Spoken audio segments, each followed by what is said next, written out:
Okay, just recently I did a podcast where it was announced that the Pentagon has plans to basically streamline their UFO reporting and analysis by creating a new branch, basically, that oversees all of it. And it was... when I saw this, I thought, well, I mean, in my mind, it could be a good thing because, it looks like they're serious about this. And not only that, but, it just looks like another way that the government's going to,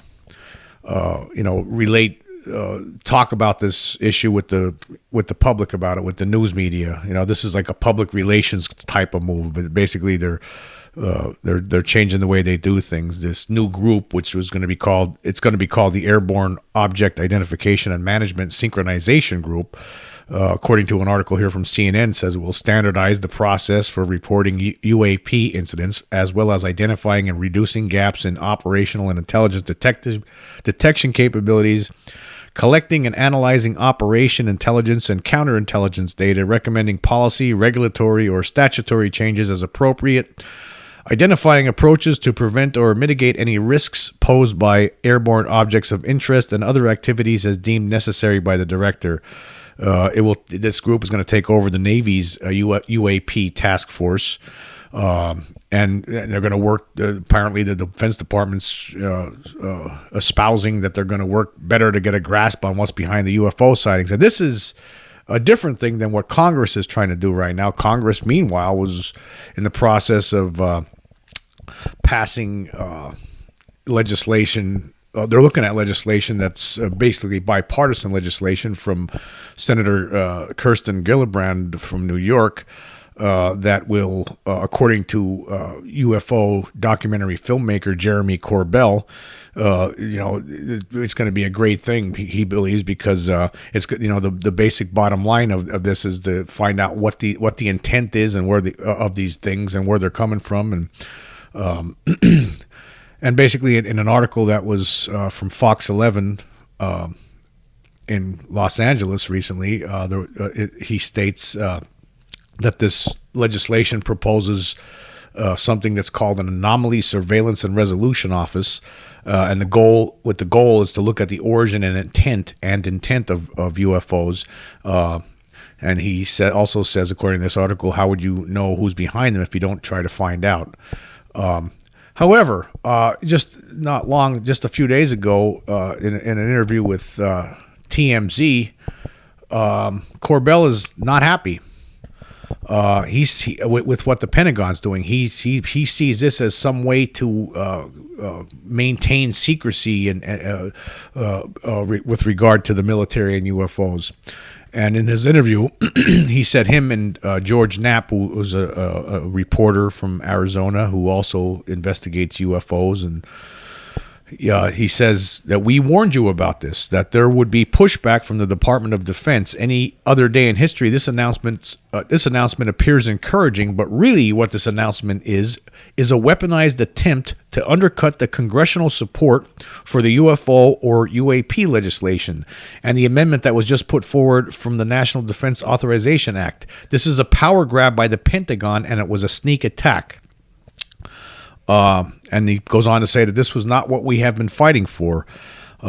He said what they're fighting for is things like the legislation proposed by Senator Gillibrand.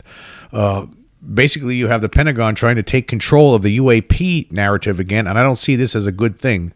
At the same time, though, he says that he doesn't see this. He doesn't see where we are at right now. He doesn't see anyone being able to put the genie back inside the bottle. And he goes on to say, if there's a fight going down, the American people are going to win because representative government has to represent us as citizens. Well, I don't know what the Pentagon is up to. From my viewpoint, when I first looked at this, I thought maybe it was just some sort of public relations maneuver. Okay, they're going to be a little bit more playing in part with this ongoing disclosure that we're seemingly living through right now. He sees it as something else, as something to make this legislation that Congress is talking about, moot. I don't see that, but he does, and he's been talking to a lot more important people than I have. So that's what he sees, and is that what's happening? I sure hope not. I sure hope that the Pentagon's not trying to bury the UFO situation again, put it make it all secretive again. I mean, it is still secretive. It's always been secretive, but do they want to try to push it back down into the ground again to where it was for decades upon decades until recent years when we finally started getting some confirmation about these things, that they really are there and they have been there and they've been there for a while and they don't know what they are. So they can just keep it secret again? Is that what this is about? I don't know. It's hard to see through all the bureaucracy of this whole thing. It's very hard to see. It's hard to know what people are thinking behind the scenes in the Pentagon. I really hope that it's not just some effort to try to get things to keep things secretive and away from Congress, or is that what they're trying to do? Is that what Corbell's concerned about? Apparently, keep things away from Congress. That means you're keeping things away from the people, because if and I don't like that. I don't think anybody would like that. I foresee that that this thing is going to be disclosed at some point here in the near future. I would imagine. I think it's inevitable, because we're just at a point now where technology, cell phones, we're just getting to a point now where it's just going to become ridiculous to try to deny the existence of these beings on this planet. We're just going to have too much credible information from credible sources, and we have it right now. It's already a known fact. There's just many people out there that have experienced these things, and we now have people in Congress that are taking this seriously, and we have people like Luis Elizondo stepping forward and telling us that this is a big deal within the government, and he was part of the government, and he was in charge of the ATIP.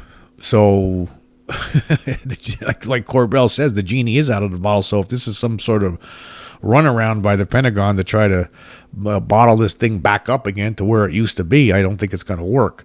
But then again, maybe Corbell's wrong. I don't know. I just hope he's wrong. But again, like he says, you can't put the genie back in the bottle anyhow. But again, all the bureaucracy gets in the way of what are they doing? Like, let's speak to each other in terms that the American people can understand. Not like, okay, we're starting, what do they call it? The Airborne Object Identification and Management Synchronization Group. And you read the documentation, and it's just so robotic, so not human. It's not like they're telling a human being. They're not trying to tell a human being what they're really doing here. But to me, what I saw when I looked at it is like, okay, they're creating a new group with all the reporting and investigation of this stuff and analysis of it's going to happen under the umbrella of a singular group. Maybe they're trying to make things streamlined. That's what it looked like. So it looked like a good thing from an outsider like me. Corbell, he sees a different way. He sees it as some sort of way that they're going to obstruct, information getting out to the public. That could be. I sure to hell hope not. But I guess we're going to find out as time goes on.